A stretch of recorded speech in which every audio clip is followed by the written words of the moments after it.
Hello everyone, সবাইকে জানাই মকর সংক্রান্তির অনেক শুভেচ্ছা। পৌষ সংক্রান্তিও বলা হয়, যেটা যে বলে আর কি। আজকে দিনটা আমরা কেমন করে কি কাটাচ্ছি সেটাই তোমাদের সাথে শেয়ার করব।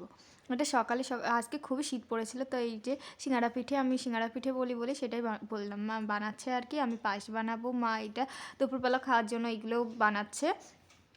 তারপরে এই দেখো শিলে বাটা হয়েছে, মা কিছুটা বেটেছিল, আমি কিছুটা বেটেছি। এটা ঠাকুরকে দেওয়া হবে। আর আমি ওখানে রেখেছি, গিয়ে দেখাচ্ছি তোমাদেরকে। আমি অত ভালো পারি না, যেটুকুনি পেরেছি করেছি। আমাদের তুলসী গাছ এখনও ওখান থেকে বেরোয়নি, নতুন করা হয়েছে না তুলসী মানে মন্দিরটা, সেই কারণে। তো ওই দেখো ঠাকুরকে পিঠে দেওয়া হয়েছে, সমস্ত কিছু আঁকা হয়েছে। আমাদের মন্টুলাল এসেছে, ওকে খেতে দেওয়া হয়েছিল, ওর খুব খিদে পেয়েছিল, দিয়ে পায়েস বানাবো বলে ওখানে গুড় ভিজিয়ে রেখেছি। এই দেখো ফুটে গেছে, এখন এইগুলো দিয়ে দিচ্ছি।